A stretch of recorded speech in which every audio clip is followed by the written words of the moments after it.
Bismillahirrahmanirrahim. Students, today we are going to study the forward path compensation. Can you see the page right in front of you? आपको नजर आ रहा है लिखा हुआ? जी sir. अच्छा, okay. देखिए, यानी कॉम्पनसेशन हम फीडबैक में भी कर सकते हैं और कॉम्पनसेशन हम फॉरवर्ड पाथ में भी कर सकते हैं। अब इस पर्टिकुलर प्रॉब्लम में वो कहता है how to examine that a compensator can be used to improve the performance of a control system. और इसको करने के लिए we consider a very simple control mechanism shown in figure 7.15. ठीक है, अगर आप यानी 7.15 के नीचे के मतलब दिखाई देता है ये से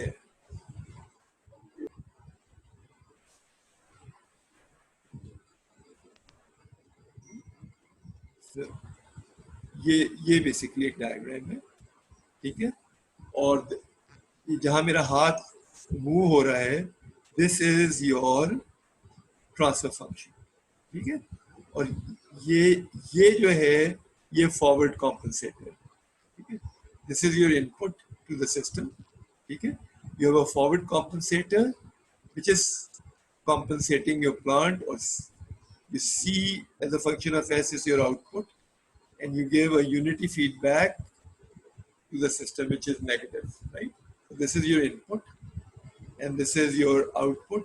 ये आपका error signal है जो compensate होने के बाद इसको recover कर लेगा, फिर obviously ये पूरे का पूरा जो है ये as a plant consider होना शुरू हो जाएगा, ठीक है। आप suppose कर लें कि पहले ये वाला system नहीं था और ये system आपको कोई प्रॉब्लम दे रहा था या आपकी रिक्वायरमेंट पे पूरा नहीं उतर रहा था, ठीक है। All what you have to do was put a system in a correct perspective, ठीक है। अच्छा, प्रॉब्लम जो आपकी थी वो आपको ऊपर वाले पेज पे मैंने अभी पढ़ के बताई थी, दैट इज दिस। प्रॉब्लम आपकी क्या है, वो ये कह रहा है आपसे कि आपको एक फॉरवर्ड कॉम्पनसेटर डिजाइन करना है which is shown in figure 7.15 जो अभी मैंने आपको दिखाया था। और आपको ये सपोज करना है कि परफॉर्मेंस रिक्वायरमेंट ये है कि डैम्पिंग रेशियो इज 0.707, ये आपका डैम्पिंग रेशियो होना चाहिए। अगर डैम्पिंग रेशियो पता है तो आप थीटा निकाल सकते हैं, ठीक है ना। और दूसरी चीज है कि जो आपका सेटलिंग टाइम है वो 3 सेकंड से लेस होना चाहिए। ये बेसिकली डिजाइनर की रिक्वायरमेंट है। With this in mind let's go and see the particular diagram जो हमें। अच्छा, डायग्राम बताने से पहले the book tells you the type of compensator. ये आपका प्लांट है रिप्रेजेंटेड बाय जीएस, ठीक है। और this is your forward compensator. अगर आप कंपनसेशन पहले कर रहे हैं तो this is the transfer function of compensator. ये देखिए नीचे सफिक्स में आपके छोटा सा सी बना हुआ है, ठीक है। C S is an output and then this is your feedback element. तो this is a forward compensator and this is a feedback compensator, ठीक है। सिमिलरली ये नीचे वाला जो डायग्राम है इसमें आपका फॉरवर्ड कॉम्पनसेटर भी है, फीडबैक कॉम्पनसेटर भी है और फिर फीडबैक एलिमेंट भी। यानी आप इस तरह भी कॉम्पनसेटर्स को डिजाइन कर सकते हैं depending how you design your system. For the time being the question which we have shows you this particular figure. और अगर आप इस फिगर को देखें तो इस फिगर में आप figure 7.5, this is a control system with a forward path compensator. Forward ये जहाँ मेरा हाथ घूम रहा है छोटा सा, that is your forward path compensator. This is your basic plant. और इसकी मदद से आपको सिस्टम को मॉडिफाई करना है, ठीक है। और क्या करना है आपको कि यानी जो आपका डैम्पिंग रेशियो है वो 0.707 होना चाहिए और जो सेटलिंग टाइम है उसकी रिक्वायरमेंट ये है कि लेस देन 3 सेकेंड होना चाहिए, ठीक है। अच्छा, फ्रॉम द रूट लोकस, अच्छा जब आप इस वाले सिस्टम की रूट लोकस बनाएंगे तो ऑब्वियसली ये रूट लोकस बनेगी वेरी वेरी सिंपल, ठीक है। यानी आपका एक पोल 0 पे है, एक पोल 1 पे और एक पोल 3 पे, ठीक है। सो जो मैंने आपको तरीका बताया था, यानी you have to calculate the sigma, जो आपको बताएगा यहाँ सिग्मा का यहाँ आ जाएगा, ठीक है, विच विल टेल यू कि एक एसिम्प्टोट आपका जाएगा 60 डिग्रीज पे और एक जाएगा 300 डिग्रीज पे और तीसरा एसिम्प्टोट जाएगा 180 पे, ठीक है। अब हमने इतनी दफा ये क्यूबिक इक्वेशन पढ़े हुए हैं कि आई एम श्योर अब आपको जहन में रहना चाहिए कि यानी कैलकुलेट करने की भी जरूरत नहीं है, 180, 300 और 60 का फिगर आपके जहन में होना चाहिए। तो ये वाला जो पोल है ये तो स्ट्रेट अपना जीरो इंफिनिटी पे ढूंढ लेगा, ठीक है, and it will go in this direction. What will happen to this, यानी ये बेसिकली एक ब्रेक अवे पॉइंट से ब्रेक होंगे and finally they will follow your 60 degree and 300 degrees asymptote.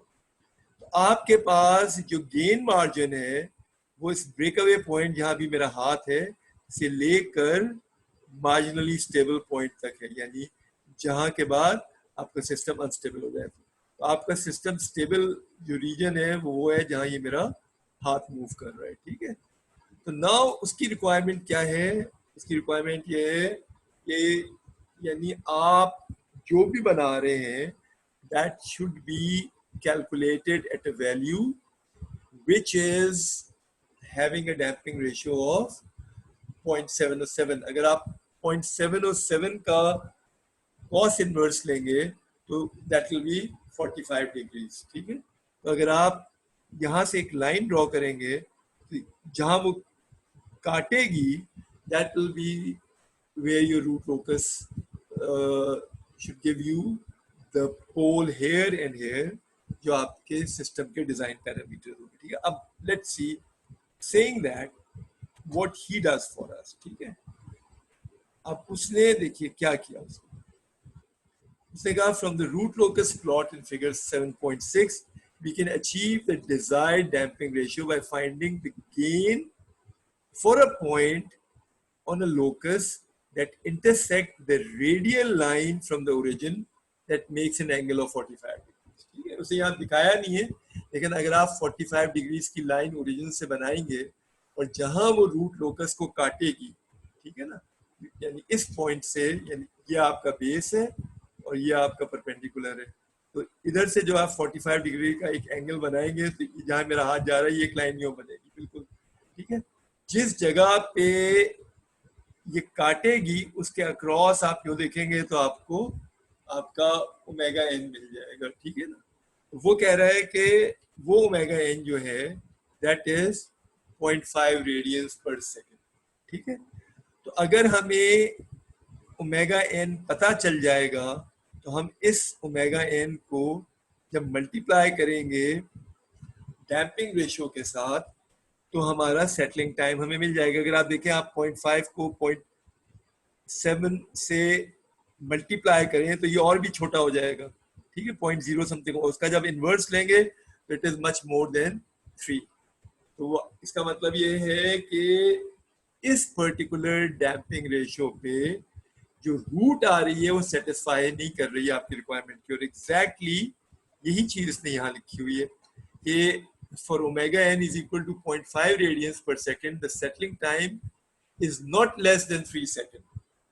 यानी if the root locus plot could be made to intersect zeta 0.707 line at a larger value of omega n, the settling time constant could be met, ठीक है। तो अब आपको क्या करना है, एक यानी ये जो ऊपर का डायग्राम है यानी एक कॉम्पनसेटर यहाँ बनाना है और इस कॉम्पनसेटर की वैल्यू आपको इस तरह की रखनी है कि जिस जगह रूट लोकस इंटरसेक्ट हो वो पॉइंट, यानी जब आप सिग्मा और ओमेगा एन को मल्टीप्लाई करें उसका रेसिप्रोकल लें तो वो इस 3 सेकंड से छोटा होना चाहिए, ठीक है। बस दैट्स बेसिकली योर रिक्वायरमेंट। ये सबके बात समझ में आ गई है? शहरियार, ये बात में समझ में आ रही है? Yes sir. Ehtisham?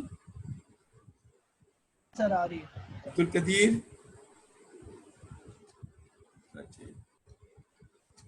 Yes sir. अच्छा, वहां तुम्हें भी समझ में आ रही है? तसव्वुर? चलो यस सर। ओके, देखो ये बहुत सिंपल प्रॉब्लम है, प्रॉब्लम कुछ भी नहीं है। आपको एक रिक्वायरमेंट दे दी है कि आपका सेटलिंग टाइम ये जो 3 सेकंड है इससे लेस होना चाहिए, ठीक है, वो उसने आपको बता दिया, ठीक है। और दूसरी चीज जो वो आपको बता रहा है कि उसने आपको डैम्पिंग रेशियो दे दिया 0.707। हमें पता है कि cos theta is equal to the damping ratio, ठीक है। उसका cos इनवर्स लेंगे तो हमें वो एंगल मिल जाएगा। उस एंगल पे एक लाइन ड्रॉ करेंगे, जहां आपके लोकस को काटेगा उसका जो हॉरिजॉन्टल प्रोजेक्शन है on imaginary axis that will give you omega n, और जो उसका नीचे वाला प्रोजेक्शन है that will give you your sigma, ठीक है। With this thing in line अब हम आगे चलते हैं, ठीक है। अब what does he do to solve this? आपको 2 सोल्यूशन दे रहा है वो। पहला सोल्यूशन वो कह रहा है कि just add a simple zero, ठीक है। वो कहता है कि जो 7 पॉइंट कहते हैं an open loop transfer function GSHS cause the root locus to bend more toward left in a complex plane in figure 7.17। ये इससे पहले वो एक बात और भी कह रहा है, हाँ यहाँ ये कह रहा है, ठीक है। We noted that earlier in this chapter that a simple zero added in an open loop transfer function, अब आपको याद होना चाहिए कि ये GSHS होता है, ये ओपन लूप ट्रांसफर फंक्शन होता है, ठीक है।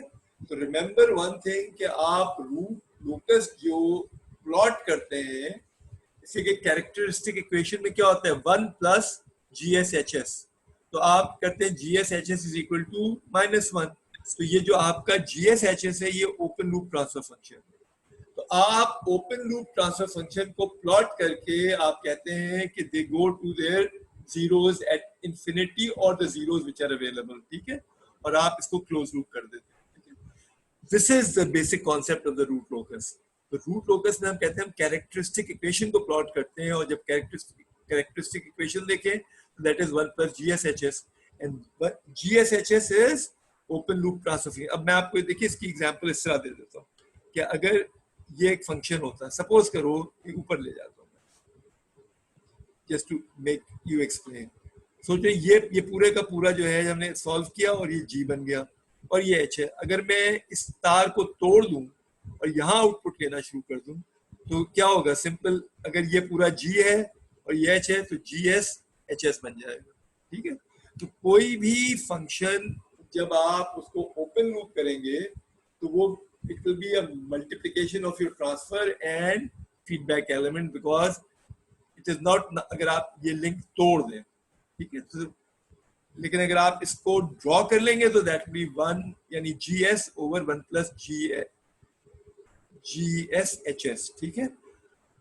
तो ट्रांसफर फंक्शन को ही हम प्लॉट कर रहे हैं, और रूट लोकस क्या होता है? It is basically the roots of transfer function as a function of gain, ठीक है। Let's come back to this. आपके बात समझ में आ गई? अच्छा, वो कहते हैं with the addition of zero the root plot bend toward the left, obviously zero क्या करता है? चीज को अपनी तरफ खींच देता है, and the value of omega n, the damping ratio of 0.707 is now 1.98, which yields a settling time less than 3 seconds. That's what you want to do. Unfortunately, अब देखिए, अब उसका वो connotation आपको बता रहा है कि आप सिंपल जीरो नहीं ऐड करते। क्यों नहीं ऐड करते? कि सिंपल जीरो का मतलब होता है सिंपल डिफरेंशिएटर। अगर आप सिस्टम में सिंपल डिफरेंशिएटर को ऐड कर दें तो क्या करेगा? वो आपकी ट्रांजिएंट को तो दुरुस्त कर देगा, स्टेडी स्टेट जीरो कर देगा। स्टेडी स्टेट जीरो कर देगा। तो एग्जैक्टली वो यही बात कर रहे हैं कि unfortunately a simple zero is not very practical, ठीक है। अब हम क्या करेंगे? हम एक हम लेफ्ट पे शिफ्ट करना चाह रहे हैं तो हम एक लीड कॉम्पनसेटर बना देंगे, ठीक है। अब यहाँ कह रहे हैं कि यानी जो आपका रेशियो है जीरो और पोल का, दिस इज लेस देन 1, और ऐसे कॉम्पनसेटर्स को हम क्या कहते थे, ये कहीं लिखा होगा नीचे, the compensator pole is located to the left of the compensator zero, such compensator is called the lead compensator, ठीक है। ये बात हम पहले भी डिस्कस कर चुके हैं। The designer can adjust the pole and zero location of the compensator to shape the root locus so that both the damping ratio and the settling time specification can be met, ठीक है। It's very simple। और आपको देखिए करना क्या है, अब ये बेसिकली ये डायग्राम, ठीक है।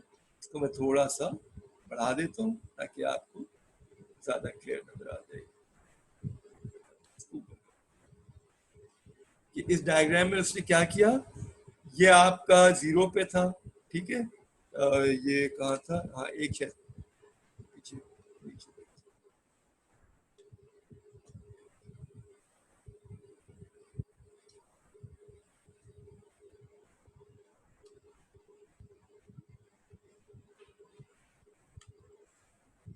ये था, एक ओरिजिन पे था, एक 1 पे था और एक 3 पे था, ठीक है। Let's come back to this diagram, और अब हम वापस आ जाते हैं, इसको थोड़ा सा एम्पलीफाई कर लेते हैं ताकि ये चीज क्लियर हो जाए। नाउ हियर, अब देखिए एक आपका जो पोल है वो 0 पे है, एक 1 पे है, 2 और एक 3 पे, ठीक है।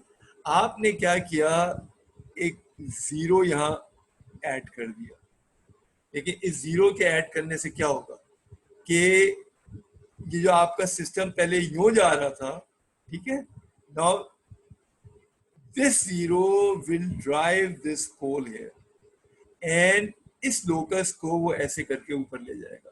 तो अब आपका क्या चीज बढ़ गई, यानी यू कैन फाइंड के यहां से जब आप 45 डिग्रीज की लाइन ले जाएंगे, जिस जगह भी वो काटेगी आप उसके अक्रॉस देख लीजिए कि आपको ओमेगा एन क्या मिलेगा, ठीक है। एंड सिमिलरली इस पॉइंट से नीचे ले जाए आपको जीटा मिल जाएगा and you will get a settling time better. ये तो ये वो चीज दिखा रहा है जो हमें नहीं करनी, ठीक है। हमें क्या करना होगा कि हमें एक 0 के साथ इसके 10 गुना दूर, यानी 0 हम यहां भी लगा सकते हैं, and put a non dominant pole here. अब क्या होगा, still you're adding a 0 and a pole, तो सिस्टम की रूट लोकस की शेप में तो कोई फर्क नहीं पड़ेगा। The only thing is the entire root locus will be shifted toward left, और आप अपनी मर्जी से जहां आपको क्या कहते हैं पोल एंड 0 रखना है वहां रखें to meet the requirement of the manufacture, ठीक है। अब आपका असाइनमेंट ये है कि आप इसी प्रॉब्लम को 2-3 लीड कॉम्पनसेटर्स आप डिजाइन करें और आप देखें कि रूट लोकस कितना लेफ्ट में खींचता है and calculate the settling time with the help of the same damping ratio. आप खुद डिजाइन करने लगेंगे, ठीक है। ये आपके बात समझ में आ रही है कि नहीं, ये कर लेंगे काम कि नहीं आप लोग, एहतिशाम ये कर लोगे जो मैंने असाइनमेंट दिया तुम लोग को? जी सर, ट्राई करेंगे। तो कोई भी मुश्किल काम नहीं है, आपको इसके अंदर एक सिंपल लीड कॉम्पनसेटर बनाना है, यानी उसमें 0 और पोल का रेशियो ये हो कि 0 छोटा हो। फॉर एग्जाम्पल अभी हमारे पास ये 1 है, सॉरी ये 0 है, यानी क्या था ये 1/s into S plus 1 into S plus 3 था। तो एक पोल 0 पे है, एक पोल हमारा 1 पे है और एक पोल 3 पे, ठीक है। तो आप एक लीड कॉम्पनसेटर डिजाइन करें जहां आप 0 रखें 2 के ऊपर और जो आपका पोल है वो आप 20 पे ले जाएं, ठीक है, यानी 10 टाइम्स दूर, ठीक है। अब क्या होगा, आपकी पूरी की पूरी जो रूट लोकस है वो इधर शिफ्ट हो जाएगी। यहाँ तो खाली 0 से उन्होंने क्या किया, तो हम ऊपर ले जाते हैं, ये आपकी ओरिजिनल रूट लोकस थी ये वाली, देखता हूँ अगर ये मेरा एनोटेशन किसी तरह वर्क कर जाए आज तो मैं तुम्हें इधर के इधर ही समझा दूँ। मकसद ये एनोटेशन ही नहीं काम करता, something wrong with my system. अच्छा नहीं, एनोटेशन नहीं काम कर रहा, मैं ड्रॉ करके तुम्हें दिखा देता हूँ। मैं ऐसे करता हूँ, मैं माउस इसी की मदद से तुम्हें ड्रॉ कर देता हूँ। जस्ट ये मेरे फॉलो माय हैंड, ठीक है ना। एक आपका 0 पे है, एक 1 पे है, एक आपका 3 पे है। आप 0 जो है इधर करें, ये 0 गोल सा एक दायरा यहाँ लगा दें और इसके 10 गुना दूर यहाँ कहीं पोल लगा दें, ठीक है। Now can you see what will happen, यानी ये दो जो चीजें हैं इसको ऐसे करके ये पिक करेगा गोल घूम के, एक इधर चला जाएगा, इधर वाला जो है वो इन्फिनिटी पे जाएगा और ये पूरी रूट लोकस आपकी यो बन जाएगी। तो आप देखिए what will happen, your value of omega N will increase. ये सबके समझ में आ गई? मैंने पहले भी आपको ड्रॉ करके दिखाई थी। ये एहतिशाम तुम्हारी समझ में आ रही है? जी सर, ओमेगा एन बढ़ जाएगा, समझ है ना। तो आपकी गेन मार्जिन बढ़ जाएगा और आपका सेटलिंग टाइम भी कम हो जाएगा, ठीक है। तो आप जितना इस लाइन पे जाएंगे आपका सिग्मा बढ़ेगा, ठीक है। सिग्मा जितना बढ़ेगा, यानी अगर आपकी ओमेगा एन, यहाँ से आप ओमेगा एन की वैल्यू लें और यहाँ से आप सिग्मा की वैल्यू लें, ठीक है ना, तो आपका सिग्मा भी बढ़ जाएगा, आपका ओमेगा एन भी बढ़ जाएगा। और सिग्मा क्या है, यानी जीटा इंटू ओमेगा एन होगा। इसलिए कि अगर आप लेट्स से ये आपका कर्व ये वाली लाइन पे जा रहा है और ये आप 45 डिग्रीज की लाइन बना रहे हैं, एक मिनट ठहरो, सर इसको आप वो प्रिंट स्क्रीन दबा के पेंट पे ले जाए ना, पेंट पे बना सकते हैं। मैं इससे कोशिश करता हूँ, ये जो ये ऐसे करता हूँ, बहुत मोटा सा, एक मिनट ये I will try, give me a second. इसको मैं थोड़ा बड़ा कर लूँ और नीचे को ये डायग्राम आ गया ना, और कहाँ से ला गया, इसको ला के इसको मैं ऊपर कर लेता हूँ।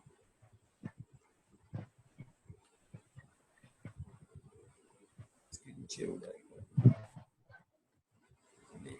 ये रहा। अब वो कोई सेंस बना देगा, ठीक है। और मैं साथ इस हाइलाइटर को, हाइलाइटर कहाँ चला गया,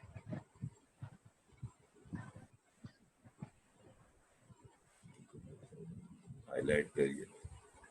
अच्छा देखो, अब ये हाइलाइटर से बनाऊंगे जो भी सड़ा हुआ डायग्राम बना है, लेकिन तुम लोग को समझना चाहिए, ये जो है ना, ये मैं एक लाइन यूं करके, लेट्स से सपोज करो ये 45 डिग्रीज की लाइन, सपोज करो ये लाइन बहुत पतली है, जहाँ अब ये छोटा सा एरो, जहाँ ये 45 डिग्रीज की लाइन इस जगह को काटेगी, उसका ये वाला पॉइंट क्या होगा, that will give you omega N, और ये वाला पॉइंट आपको देगा सिग्मा, ठीक है। अब अगर आप एक 0 जो है लेट से इस जगह प्लॉट कर लें, ठीक है, इसको मैं हल्का सा ये कर देता हूँ, और एक जो है इसी लाइन में कहीं 0 इस जगह प्लॉट कर लें, ठीक है, एक 0 ये प्लॉट हो गया। अब क्या होगा, जो लोकस बनेगी आपकी वो क्या बनेगी, इन दोनों पॉइंट्स के सर दरमियान एक में। जीरो होगा, एक पोल होगा ना, दोनों हाँ जीरो एक होंगे पोल या होगा, ठीक है, बिल्कुल पोल होगा, ये पोल है, 0 नहीं, ठीक है, दिस इज अ पोल। यहाँ जो वाला जो है इसको मैं क्रॉस बना देता हूँ। बहुत ही गंदी ड्राइंग बन रही है, लेकिन मजबूरी है कि मेरा एनोटेशन काम नहीं है। सपोज करो ये पोल है और ये 0 है, ठीक है ना। अब आप देखिए आपका जो लोकस इन दो पॉइंट्स के दरमियान बनेगा, ठीक है, फिर इन दो पॉइंट के दरमियान बनेगा, ये वाला तो ऑटोमेटिकली इंफिनिटी पे चला जाएगा, ठीक है, ये इंफिनिटी पे चला जाएगा, सही है। ये दो पोल जो हैं ये अपनी जगह को छोड़ेंगे और दायरा बना के यहाँ आएंगे, एक इसमें जम हो जाएगा और दूसरा वाला इसके साथ मिलके फिर it will go something like this. एक मिनट है, मैं इसको प्रेस करता हूँ तो वो हो जाएगा। जो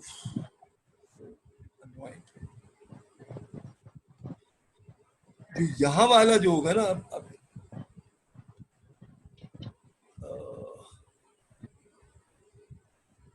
समझ में ही आ रही मेरे एनोटेशन क्यों नहीं काम करता है इसमें?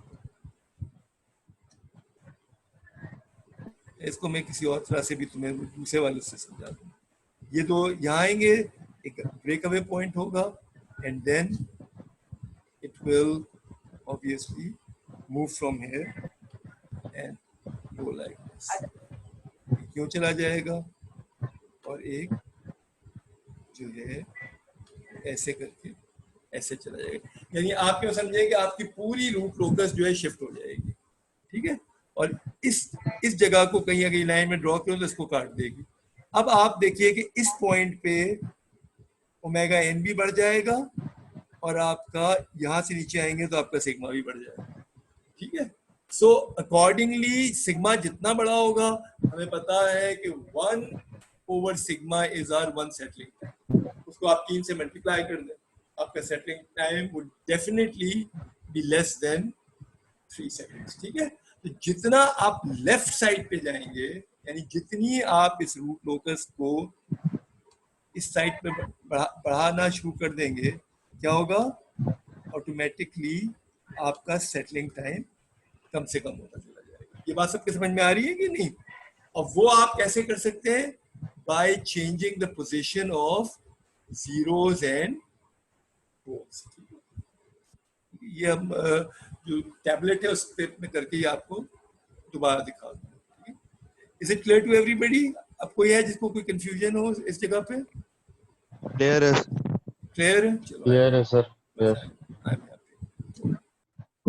This is the basics which I wanted to make clear to you, right? और मैं इसको दोबारा अपनी जगह पे वापस ले आऊं। एक तो हमको ये पढ़ना था, ठीक है। अब आपको लीड कॉम्पनसेटर का पता चल गया, ठीक है। और आपको जो काम करना है कि यानी अगर मैं अभी एक सवाल पूछता हूँ, कितने लोग हैं हमारे पास? अभी 8 लोग हैं, ठीक है। और ये सवाल मैं पूछता हूँ आमना नवाज से। अगर हम अपने सिस्टम को किसी वजह से राइट पे शिफ्ट करना चाह रहे हैं तो हमें क्या करना पड़ेगा? आमना? शहबाज नजीर, अगर हम सिस्टम को राइट पे शिफ्ट करना चाहेंगे तो हमें क्या करना पड़ेगा?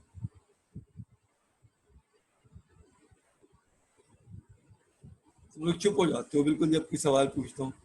मोहम्मद अहमद, अगर सिस्टम को हमें राइट पे शिफ्ट करना पड़ेगा तो हम क्या करेंगे?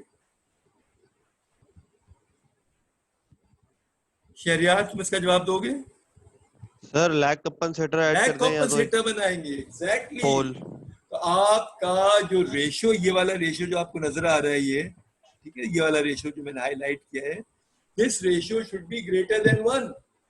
यानी इसका मतलब ये है कि पहले पोल आएगा और उसके बाद 0 आएगा, ठीक है। तो जस्ट ये बात आपको मैं एक छोटा सा असाइनमेंट देता हूँ जो बहुत मुश्किल नहीं है, और आप इसको करें और फिर ये मुझे आप आज ही भेजें ताकि मुझे क्लियर हो जाए कि आपको कितनी बात समझ में आ गई है, ठीक है। देखिए, आपको करना ये है कि ये जो ये पर्टिकुलर डायग्राम है आपका रूट लोकस का, ठीक है, ये जो ओरिजिनल ये येलो वाला पोर्शन जो है इसको कंसिडर नहीं करो, ठीक है। तो जस्ट आपको करना क्या है कि आप इस पर्टिकुलर रूट लोकस को बनाइए और 2 लैग कॉम्पनसेटर बनाइए, और यानी पहले 1 लैग कॉम्पनसेटर बनाओ और देखो तुम्हारी रूट कितनी शिफ्ट करती है। यानी फॉर एग्जांपल मैं आपको बता दूं कि एक 0 आप रखें 2 पे और पोल रखें 20 पे, तो ये क्या हो जाएगा? S plus 2 divided by S plus 20। तो ये क्या है? Lead compensator. ये क्या करेगा?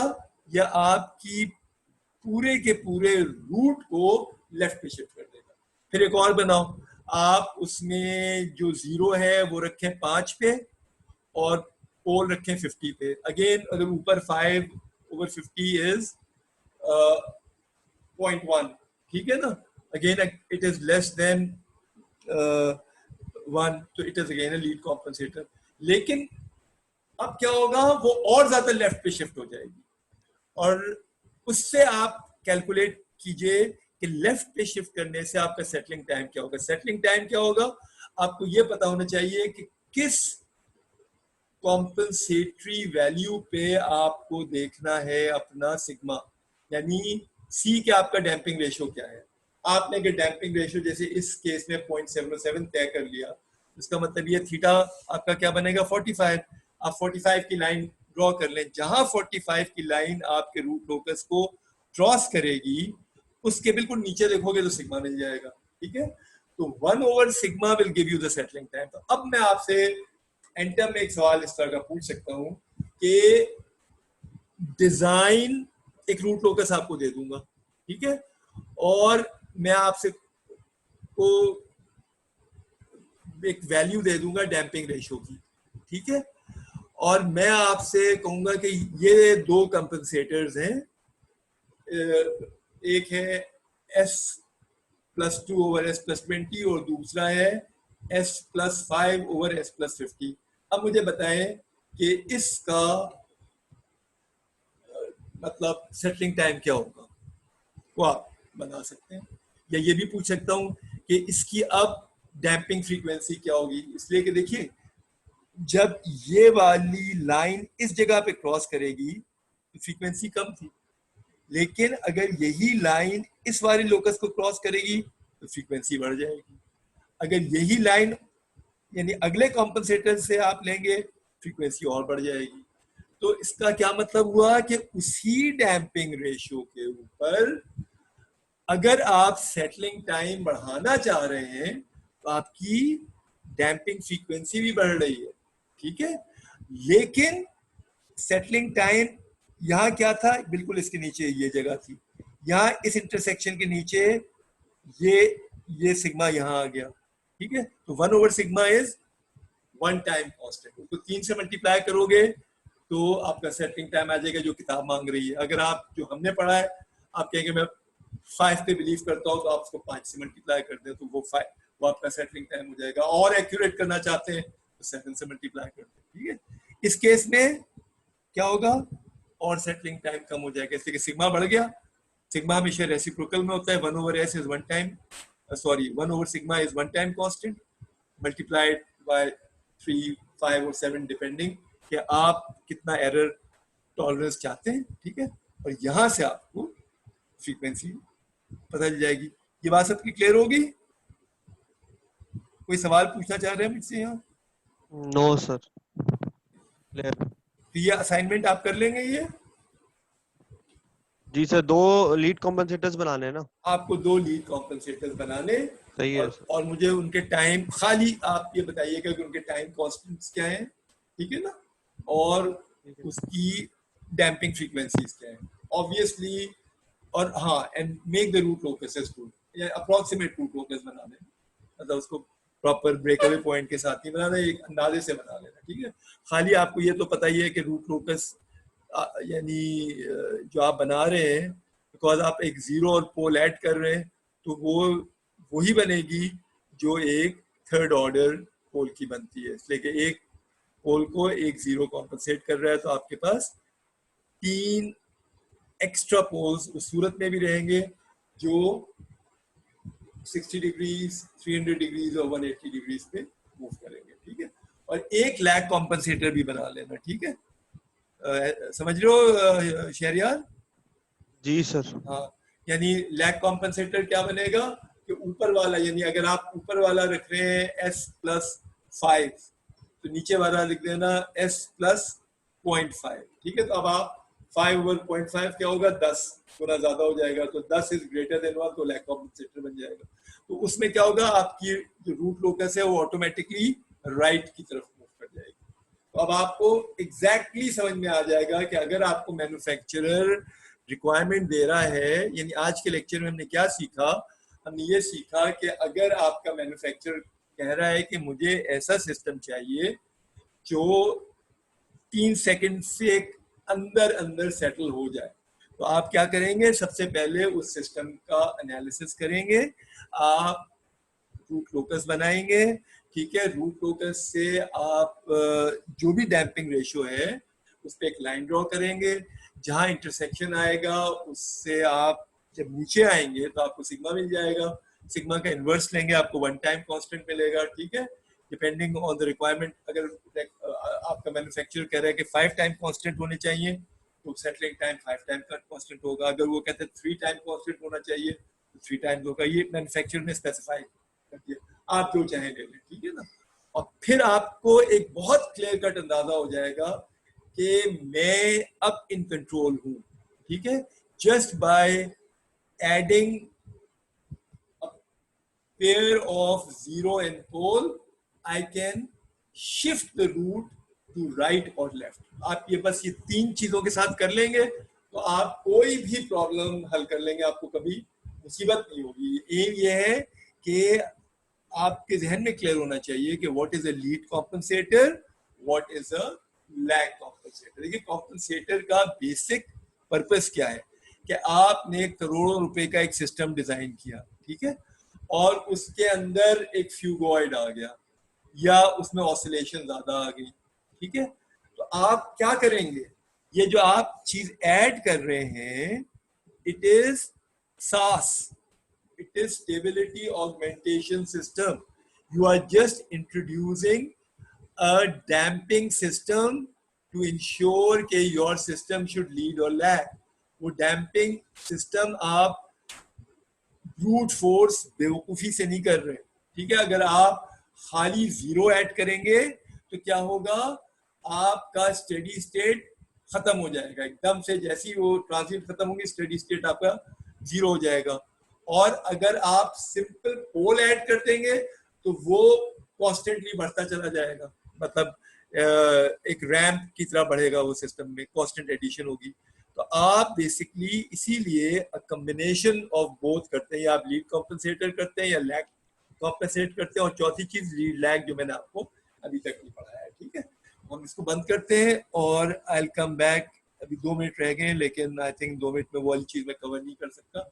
ये बात अगर किसी के समझ में नहीं आई है तो मुझे अभी सवाल पूछ लो, मैं अगली दफा समझा दूंगा नेक्स्ट वाले लेक्चर में, अभी जो हमारे पास फॉलो होने वाले हैं। Otherwise I start with a new book, ठीक है। ओके, क्लियर है सबको ये चीज? Yes sir. अहमद तुम्हें समझ में आ रहा है? आमना, ये लोग जवाब नहीं देते। चलो ओके, ठीक है, गुड बाय, और let's see you in radar की आईडी में आना है ना? आज रडार है क्या? जी सर, अब इसके बाद रेडार। जी सर, इसके बाद रडार है ना? बाद रडार है। और उसके बाद तुम लोग की कोई क्लास है? सर हमारा मिड है आज। इस चीज का एनएम का, न्यूमेरिकल मेथड। अच्छा, एनएम का मिड है हमारे पास। अच्छा चलो, रडार की क्लास में मैं ऐसा करूंगा कि ठीक है, वी नॉट टेक एफसीएस, एक छोटी सी चीज 4-5 मिनट में बता के और फिर मैं रडार पे शुरू हो जाऊंगा, ठीक है, ऐसा सही है, ठीक है। इसलिए अगर आपका मिड है तो बस ठीक है, we restrict the class to 40। तकरीबन हमारा कोर्स तो खत्म ही हो गया, now we are into problem solving. तो पर्पस यही था कि हमने एक सिलेबस अपना खत्म कर लिया, अब हम ये फाइन कॉन्सेप्चुअल टचेस जो है ना उससे आपको रुआशना कराएं, and we take more time in doing this thing iteratively again and again and again. उससे ये होगा कि आपके कॉन्सेप्ट्स क्लियर होंगे, वरना अगर हम बहुत आहिस्ता आहिस्ता जाते हैं तो फिर हम उसको इतनी डिटेल में यहाँ डिस्कस नहीं कर सकते, ठीक है। चलिए, okay, see you in 2 to 3 minutes.